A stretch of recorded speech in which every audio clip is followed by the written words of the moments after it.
우리가 지난 한 주간 느헤미야의 삶을 살펴보며 함께 기도하고 은혜를 나눴습니다. 느헤미야는 페르시아의 고위 관리였습니다. 그의 삶은 성공한 삶이었고 평탄한 삶이었고 안정된 삶을 살고 있었습니다. 그러다가 하나님의 부르심을 들었죠. 유다 땅으로 가라는 하나님의 부르심을 듣고 예루살렘에 가서 성벽을 재건하게 됩니다.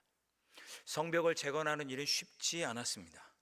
비록 52일 만에 하나님의 은혜로 성벽을 재건했지만 그러나 그 가운데 우여곡절이 많았고 방해하는 자들도 많았고 심지어 느헤미야를 암살하려고 하는 그런 사람들도 있었습니다.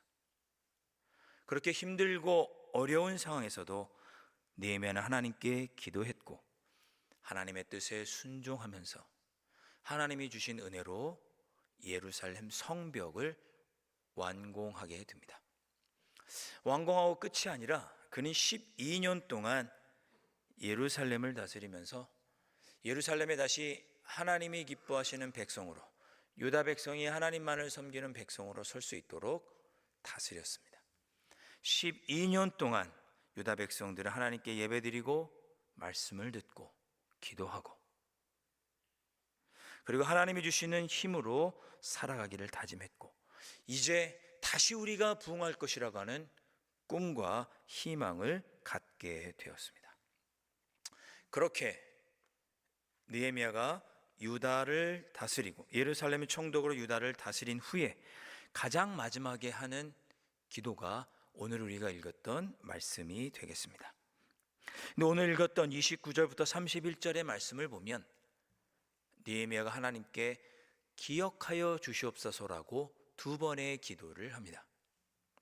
29절 말씀, 내 하나님이여 그들이 제사장의 직분을 더럽히고 제사장의 직분과 레위 사람에 대한 언약을 어겼사오니 그들을 기억하옵소서. 그리고 31절에 또 정한 기한에 나무와 처음 익은 것을 드리게 하였사오니 내 하나님이여 나를 기억하사 복을 주옵소서. 이렇게 두 번 하나님께 간구를 합니다. 첫 번째 기억하옵소서라고 하는 그 의미는 무엇인가? 하나님 앞에 언약을 어기고 죄를 범한 제사장과 레위인들을 벌하여 주십시오라는 의미입니다. 왜 이렇게 기도를 했을까? 왜 하나님을 경외하고 말씀을 전하고 기도하고 하나님의 성전을 섬겨야 할 제사장과 레위인들을 향해서 하나님 그들을 기억하사 벌하여 주옵소서라고 그가 기도했을까? 그 이유가 있습니다. 13장 전체를 보면 알 수 있는데 느헤미야가 12년 동안 예루살렘 총독으로 예루살렘을 다스리다가 온 유다 땅을 다스리다가 12년간의 재임 기간을 마치고 페르시아로 잠깐 돌아가게 됩니다. 귀국하게 된 거죠. 1년 동안 페르시아에 갔다가 돌아오게 되는데 1년 동안 자리를 비운 사이에 12년 동안 느헤미야가 이스라엘 유다 백성들의 신앙을 공고히 했던 것들이 느헤미야가 없는 1년 사이에 그만 모두 흐트러지고 말았습니다. 12년 동안 느헤미야가 신앙을 아름답게 세웠던 모든 공든탑이 1년 동안 느헤미야가 자리를 비운 사이에 모두 무너져 버린 것입니다. 느헤미야가 잠깐 자리를 비운 사이에 유다 백성들이 다시 이방 여인들과 결혼하고 제사장과 레위 사람들은 다 뿔뿔이 흩어버리고 그들이 하나님 아버지 앞에서 특별히 대제사장이었던 자들이 먼저 앞장서서 죄를 짓습니다. 이방 여인과 결혼하고 이방 사람들에게 성전을 자유롭게 들락날락거리게 하고 그런 죄를 느헤미야가 없는 1년 사이에 유다 백성들이 저지르게 됩니다. 겉으로 보기에는 예루살렘 성벽은 여전히 튼튼했고 왕래하는 사람들도 많고 예전보다 도시는 부흥했는데 그러나 내부적으로 영적으로는 유다가 다시 썩기 시작한 것입니다.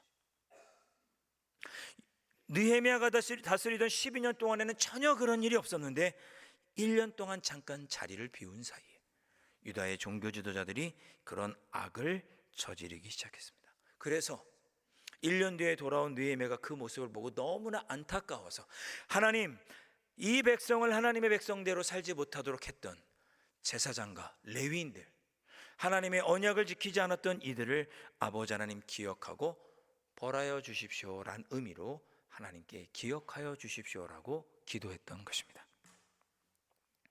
12년 동안 그렇게 은혜로웠는데 1년 만에 느헤미야가 자리를 비우자마자 모든 은혜를 깨뜨려 버린 것이죠.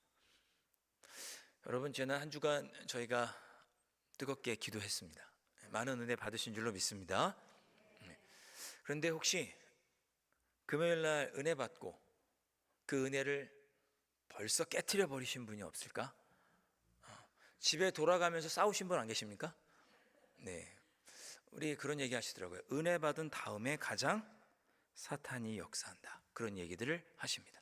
그 받은 은혜를 깨뜨리려고 월요일부터 금요일까지 뜨겁게 은혜 받고 내 마음의 영적 성벽을 재건하였는데 그만 하루 사이에 그 은혜를 다 까먹어 버린 그런 모습들을 안타까워하면서 유다 백성들이 그렇게 하나님께 받았던 은혜들을 잃어버리고 악한 죄를 저지르게 한 제사장과 레위인들을 향하여 하나님 기억하시고 벌하여 주옵소서, 그런 마음으로 기도했던 것입니다. 두 번째 기억하옵소서는 나를 기억해 주십시오라고 하는 간구였습니다. 하나님, 저를 좀 기억해 주십시오. 하나님, 저를 좀 기억해 주십시오. 하나님, 제가 세상적으로 안정된 삶, 잔잔한 삶, 평온했던 삶, 성공했던 삶을 다 버리고 유다 땅에 와서 성벽을 재건하고 하나님의 뜻에 순종하지 않았습니까? 이 힘들고 어려운 성벽을 재건하고 12년 동안 다스리는 동안 제가 하나님께 기도하고 하나님만 의지하며 말씀을 듣고 그렇게 하나님의 은혜 가운데 하나님 살아오지 않았습니까? 일평생 하나님의 뜻에 살아온 저를 하나님 기억하여 주십시오. 그리고 저에게 복을 허락해 주십시오라고 당당하게 느헤미야가 하나님께 요구합니다. 하나님 뜻대로 제가 사명 감당하며 12년 동안 살아왔습니다. 모진 고통과 어려움 중에도 하나님만 바라보며 기도하며 말씀을 사모하며 순종하며 살아왔습니다. 하나님, 그런 저를 기억하여 주시고 복을 허락하여 주옵소서. 그 기도가 느헤미야가 했던 두 번째 기도입니다. 오늘 추수감사주일을 맞이하여서 저희가 하나님께 감사하지만 감사함과 더불어 저희가 이 두 가지 기도를 할 수 있었으면 좋겠습니다. 하나님, 제가 이렇게 힘들고 어려운 중에도 힘써 하나님의 뜻을 순종하며 하나님의 자녀로 살아가고 있는데 저를 힘들고 어렵게 하는 악한 세력들, 악한 문제들, 가정과 생업과 인간관계의 어려움들을 하나님 기억하시고 멸하여 주옵소서. 그리고 제가 이렇게 하나님의 뜻에 따라 올 한해도 최선을 다해 하나님의 뜻을 섬기며 살아왔으니 여기까지 하나님만 바라보며 주님의 뜻을 위해 살아왔으니 하나님, 저를 기억하여 주시고 저에게 복을 허락하여 주시옵소서. 우리 오늘 그렇게 당당하게 하나님께 요구할 수 있기를 주님의 이름으로 축원드립니다. 오늘 하루는 좀 당당하게 하나님 복을 주십시오라고 기도하셨으면 좋겠어요. 가끔 제가 집에 있으면 배달 음식을 시켜 먹습니다. 쿠팡 땡땡 이런 앱을 사용해서 배달 음식을 먹습니다. 여러분은 전혀 배달 안 시키시죠? 네, 아니요. 아니요 나왔습니다. 네, 쿠팡 그 앱이 이제 저랑 카드가 이렇게 연결이 돼 있어서 가끔 저희 집사람도 시켜 먹자. 그럼 제 카드 결제가 되겠잖아요. 시킵니다. 그럼 저는 또 칼같이 당신이 시켰으니까 당신이 나한테 돈을 줘. 다 그러시잖아요. 뭐 아닌 것처럼 또 왜 그러세요? 네, 그렇게 합니다. 근데 가끔 제 딸도 음식을 시켜달라고 요구를 합니다. 아빠, 피자 시켜줘. 아빠, 떡볶이 먹고 싶어. 네. 저한테 돈을 맡겨놓은 것도 아닌데 아주 당당하게 저한테 요구를 합니다. 아빠, 이거 먹고 싶어. 당당하게 시켜도 제가 뭐라고 하지 않죠. 돈 네가 나한테 맡겨놨니? 그렇게 말하면서도 딸이 요구하면 다 들어줍니다. 왜요? 딸이니까, 자녀이니까. 가끔 중간고사, 기말고사 시험이 끝나면 아주 당당하게 말합니다. 나 친구들이랑 놀다 올게. 네, 고등학교 1학년인데 나 친구들이랑 놀다 올게. 나 시험 보느라고 한 달 동안 고생했고 시험 다 끝났으니까 나 놀다 올게. 뭐 달라는 거죠, 그죠? 아주 당당하게 요구를 합니다. 당당할 수 있는 이유가 무엇입니까? 내 자녀이니까, 아빠 딸이니까. 여러분, 우리도 하나님의 자녀 아니겠습니까? 그럼 당당하게 요구하셔야죠. 하나님, 복을 주십시오. 네, 당당하게 요구하실 수 있어야죠. 느헤미야가 당당할 수 있었던 것은 그가 하나님의 자녀였고 일평생 하나님의 뜻대로 기도하며 하나님께서 맡겨주신 사명을 감당하며 살았기 때문에 하나님께 아주 당당하게 기억하여 주시고 복을 달라고 그가 고백하였습니다. 오늘 추수감사 주일에 지금까지 베풀어 주신 모든 하나님의 은혜를 생각하며 감사합니다. 그것과 더불어서 오늘은 두 가지 기도. 하나님, 제 삶에 저를 공고하게 하는, 어렵게 하는 문제들은 멸하여 주시고 제가 올 한 해도 하나님 최선을 다해 하나님을 섬기고 기도하며 말씀을 사모하며 살았으니 하나님 나를 기억하여 주시고 복을 허락하여 주십시오. 네. 오늘 하루는 그렇게 당당하게 기도하시는, 간구하시는 여러분들 되실 수 있기를 주님의 이름으로 축원드립니다. 시편 67편 말씀은 추수감사 시편으로 알려져 있습니다. 시편 67편 1절부터 3절의 말씀을 제가 한번 읽어보겠습니다. 하나님은 우리에게 은혜를 베푸사 복을 주시고 그의 얼굴빛을 우리에게 비추사 주의 도를 땅 위에 주의 구원을 모든 나라에게 알리소서.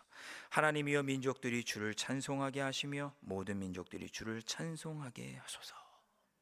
1절과 2절은 하나님 저에게 복을 허락하여 주시옵소서 라는 간구고, 3절은 하나님께서 그렇게 나에게 복을 주심으로 인해 온 세상이 하나님을 인정할 수 있게 해주십시오 라고 하는 간구입니다. 하나님 저에게 복을 주십시오.